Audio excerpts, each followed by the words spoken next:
Kam sjell recetën e pogaçës e përgatitur me qumësht, soda bikarbona dhe maja buke, një recetë e vjetër, cilën e kam mësuar nga nëna ime.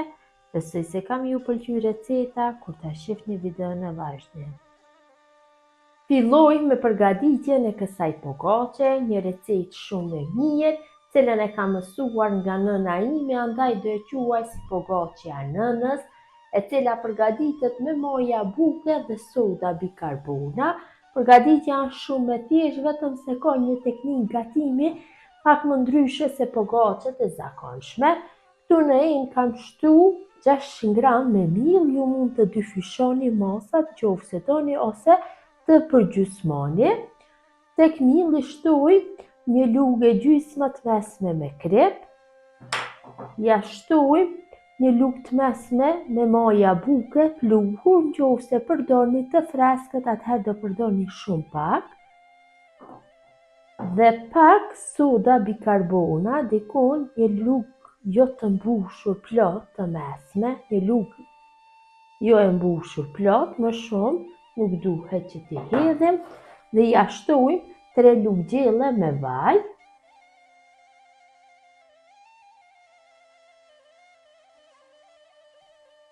Dhe për formimin e brumit na nevojitet qumësht i vakët. Masat e qumshtit asnjëherë nuk dihen fikse, përzihen në fillim kështu, që maja e bukës dhe kripat përhapen nëpër gjithë masën.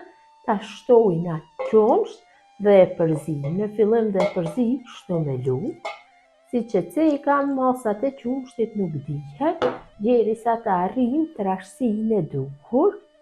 Një brum mesatarisht i butë, si brumi i bukës duhet del.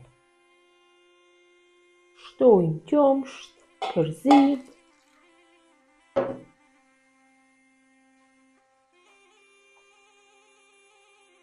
Tash do e punoj me dorë.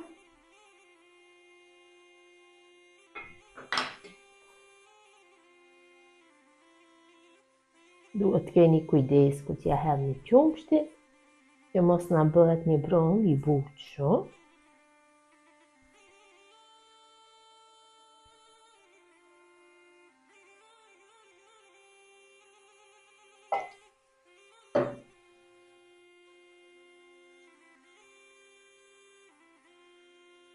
Kam shtuar dikon rreth 350 ml me qumsht, tek unë ka qenë mjaftueshëm. Është mbledhur brumi. Tash vetëm se brumin e punojna mirë, derisa gjithë brumi të largohet nga dora. Sa më gjatë që të punohet, aq më mirë do del pogaçja.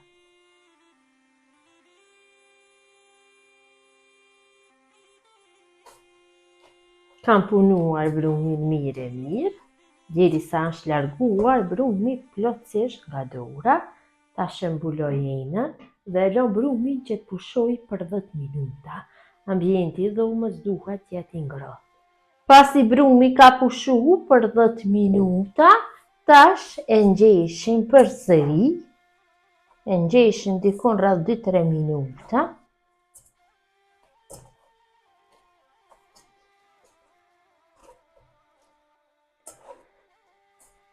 Mjaftueshëm kam bërë ngjeshjen e brumit, enën përsëri e mbuloj dhe lë të pushoj për 10 minuta tjera.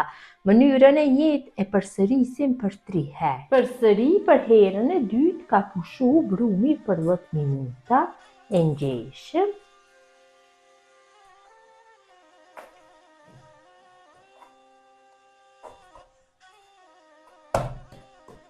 E mbulojmë enën dhe e lojmë përsëri që të pushoj për 10 minuta tjera. Përsëri brumi ka pushu për herën e tretë, tash e kalojna në tavolinë punës, hedhi miell në tavolinë dhe e kaloj brumin. Tash brumin filloj që ta hapi, nuk e punoj fare tek mielli, por e hapi direkt. E hapi në masinë e tepsinës, unë jam duke përgatit në tepsinë me numër 38, mjaftueshëm do jetë trashësia. Sa më e holl, aq më shpejt do bëhet pjekja më pas dhe më e mirë do del pogaçja. hapi munduhem të jap formën rrethore pasi tepsia është në formë rrethore.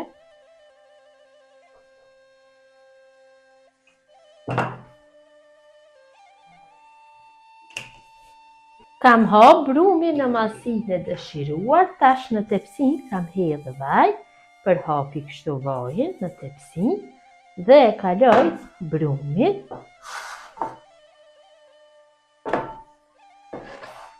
Është bërë në masinë e tepsisë, shumë mirë do der, kështu kur të bëhet në masinë e tepsisë se i jepet forma shumë e mirë. E mbulojmë tepsien me një pecetë kuzhine dhe e lojmë brumin që të pushoj për 20-25 minuta. Pogaçja ka pushu mjaftueshëm, ja largojmë pecetën e kuzhinës. Tash morim një piron dhe shpojmë kështu në disa vrima, që të bëhet pjekja më mirë, dhe të dalë një pogaçe më e bukur, më shumë estetik.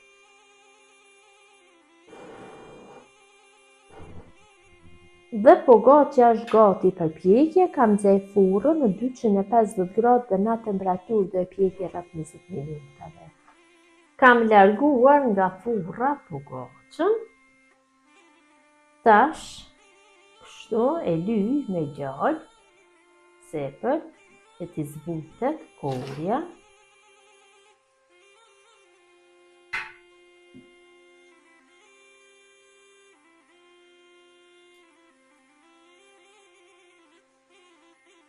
Dhe lojmë që të ftohet dikon për 5-6 minuta, më pas dhe mbuloj me një folë najloni dhe një pecetë kuzhine. Pogaçja është ftohur për 7 minuta, mbulojmë kështu me një folë najloni. Mundohem mirë gjithë sipërfaqen ta mbuloj. Kam vendosur folin e najlonit, mundohem mirë nga gjithë anët ta mbuloj. Sipër ja vendosi një pecetë kuzhine dhe e lojna që të ftohet dikon për 10-15 minuta dhe do zbutet mirë pogaçja. Pogaçja është ftohur pak, ja largojna pecetën e kuzhinës dhe kesën e najlonit dhe ja largoj.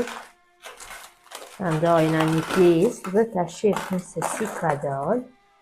Ka dalë shumë e mirë, e butë është. Ju në qoftë se doni mund ta bëni dhe më të vogël dhe ju del më trashë, po kështu kur t'jeni më përngut, më shpejt do pjekët. Ja dhe mbrencia ka dalë shumë e mirë. Gjithë ju motra që përgatisni në këtë mënyrë pogaçe tradicionale me qumsht, ju bëft mirë. Ju faleminderit që ndani kohë vazhdimisht për recetat e mia, jepni komente të bukura, mirëmbëjtje nga sofra shqiptare, deri në recetën e radhës.